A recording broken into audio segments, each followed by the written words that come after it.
Fala, minha fiel torcida, seja muito bem-vindo aqui no nosso canal. Vamos acompanhar aqui o pós-jogo que eu separei para vocês, onde o Timão abriu o placar aí com um gol de Memphis Depay, que não marcava há dias pela camisa do Timão, e aí sofreu o empate contra o Santos na Vila Belmiro. Vamos acompanhar aqui tudo que a mídia está repercutindo. Já deixa aquele likezão aí no nosso vídeo e vamos embora para a notícia. Hoje a curva do padrão Corinthians. Ficar 5, 6 jogos jogando mal, o torcedor fica insatisfeito, vai pressionar, mas internamente o trabalho precisa ser respaldado. Eu vejo que o Dorival tem condições sim de fazer o time jogar bem novamente e hoje foi um passo para isso. Já encontrou uma formação, para mim, que equilibrou melhor o time e principalmente a entrada do Caio César ali na frente deu mais poder de fogo e até uma capacidade de diálogo com o Memphis, que não ficou tão isolado. O Caio que chegou, estreou, mas logo se machucou, né? Tá voltando, realmente é uma opção que tem. Vamos esperar o Lingard, ver o que vai acontecer, se ele se encaixa bem também. Como o próprio Dorival falou, ainda vai demorar um pouco para ele estrear. 10 dias? 10 dias para começar a treinar com a rapaziada, né? Bom, mas enfim, a pergunta tá na tela, Silas, da pressão para cima dos dois treinadores. E na sexta-feira eu falava com o Elton Serra, é óbvio que o Vojvoda está muito mais pressionado, mas até pelo tom que a gente viu o Dorival Júnior, há uma pressão para cima dele também. Agora, eu poderia falar assim, não, o cara ganhou a Copa do Brasil, não dá para substituí-lo. Mas o que aconteceu com o Felipe Luiz também, né? Técnico da Libertadores e brasileiro, já foi trocado. Então, esse argumento também fica um pouquinho de lado quando se fala em futebol brasileiro. Se não encaixar com aquilo que a diretoria pensa, aquilo que a diretoria quer, fica realmente difícil. Agora, ele tem a favor dele a Copa do Brasil, foi contra o Vasco, né? Ele tem a Supercopa do Rei contra o Flamengo, ou seja, no momento não de tanta grandeza, que é o Vasco, está retomando devagarinho aí, mas o Flamengo sim. E o Flamengo era muito favorito. Eu estive lá em Brasília para assistir aquele jogo no Mané Garrincha, mas ele agora, ele tem a falta de um jogador que, para mim, é essencial para esse time do meio campo para frente. A velocidade do Corinthians está onde hoje? Mateuzinho, Matheus Bidu e Yuri Alberto.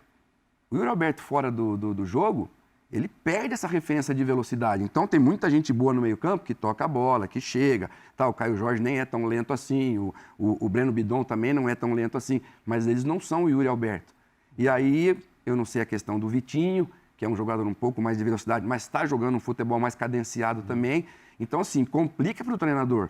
E aí, quando ele vai dar uma entrevista dessa e ele vê essa cobrança em cima dele, ele vai se agarrar naquilo que pode ser a defesa dele.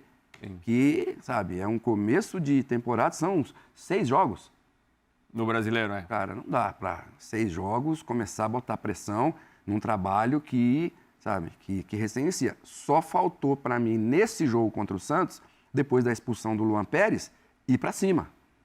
Ir para cima com tudo e tentar encurralar o Santos lá na área dele e tentar fazer o 2-1, porque uma vitória hoje acalmaria bastante os ânimos de forma geral, né? Os dois times precisavam muito da vitória, né? Até porque não ganharam clássicos esse ano, tanto o Santos quanto o Corinthians, né? Em termos de clássico, nada de vitória. Mas pior momento no Campeonato Brasileiro. E o Santos, sim, tem uma pressão que é muito clara, né, para cima do Vojvoda. E ele tentou mudar a equipe hoje, né, Breler? Tentou. Botando ali o Rony de ala, o Barreal do outro lado, com 3 zagueiros. O que você achou dessa opção? Então, se não está funcionando, algo precisa ser feito. E o Vojvoda fez uma formação que, de certa forma, arriscou e muito. Porque se der errado, o Santos sai derrotado hoje, seria mais uma na conta dele. O treinador mexeu, tentou inventar demais, porque ele vai com Barreal e Rony nas alas. Então, o Barreal na esquerda e o Rony na direita são 2 atacantes que foram recuados, fizeram até um trabalho defensivo maior que o ofensivo, e eu vejo que nesse aspecto deram conta do recado. O meio-campo com Oliva, com Gustavinho... É garoto, né? Então, e com um bom tempo, ficou mais encorpado, ficou mais jovem ali, e o Santos teve um pouco mais de gás para compensar Gabigol e Neymar lá na frente, que não voltam tanto para recompor. Então foi uma formação interessante também do lado do Santos, que teve bons momentos no jogo também. Eu vejo que o Corinthians foi ligeiramente superior, com um pouco mais de controle, mas o Santos também conseguiu jogar. Então, nesse aspecto, também o Vojvoda tentou fazer algo. Não dá para dizer que achou o time, longe disso, ainda há trabalho a ser feito, mas o Santos tem tido muita dificuldade também na parte técnica dos seus jogadores.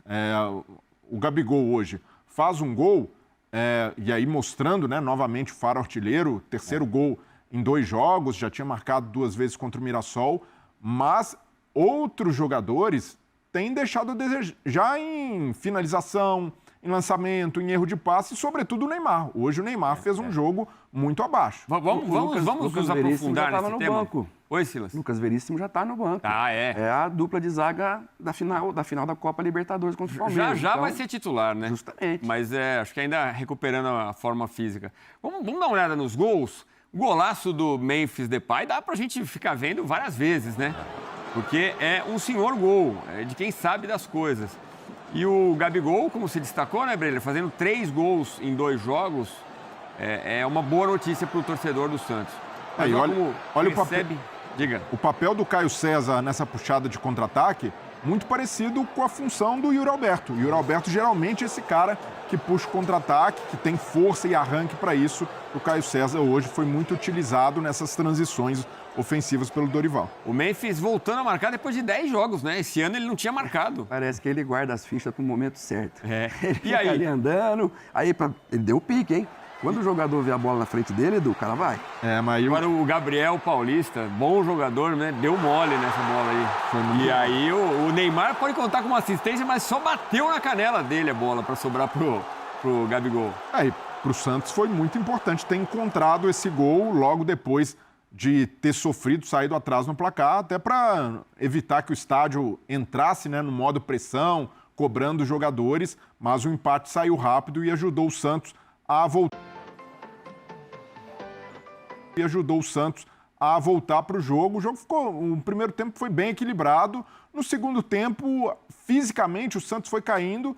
Aí a substituição, o Arão entra, torna o Santos um pouco mais defensivo, porque sai o Gabriel Bom Tempo. O Santos fica um pouco mais travado ali, de certa forma, o Vojvoda sentindo a pressão, porque entendeu, olha, é um clássico, é contra o Corinthians, um empate está de bom tamanho na situação em que o Santos está. Mas ainda assim, para ter tranquilidade para trabalhar, o Santos vai ter de apresentar mais futebol. E aí a gente precisa sair também da análise só do trabalho do treinador. Falei que, mexeu no esquema, vai com 3 zagueiros, tenta encontrar soluções no próprio elenco, né? E é curioso isso. O Rony, como atacante, tem muita dificuldade, mas hoje, para mim, entregou um papel bem feito. Gostei do Rony também. Não, principalmente. Aliás, até trazendo uma energia pro time, né? Mas vamos! Isso nunca faltou ao Rony, né? Desde a época do Palmeiras, dedicação, esforço e jogando como ala, ele entregou isso, recompôs ali, fechou bem a linha. Mas, analisando outros jogadores, o papel do Gabigol, muito discreto, além do gol, né? Tava com vontade ali, chamando, mas participou pouco. O Neymar, uma atuação muito abaixo, errando muitos passes, né? Tentou 27, errou 9. Então, o Neymar que está nesse painel bonito que fizeram, né, com as lendas do Santos. Merecidamente. E a troca, né, do Tassiano pelo Gabigol, com a expulsão do Luan Pérez, fica infrutífera. Né? Ele tem que voltar para defender, e aí acaba não dando certo aquilo que era a ideia do Vojvoda para o Tassiano ali na frente, no lugar do Gabigol, para segurar a bola e esperar os caras de trás, né? E as mexidas do Vojvoda também são mais conservadoras, né, Silas? Sim. Ele entra com o Arão, ele tira o Gabigol para colocar o Tassiano, a torcida até protestou nesse momento, porque queira ou não, é um clássico, mas é o Santos jogando em casa, tem a Vila. A torcida falou, o Gabigol pode decidir um clássico, né? É um cara que aparece, pode estar discreto. Isso foi a minha leitura da vaia na hora da substituição. É um cara que podia tirar alguma coisa da cartola.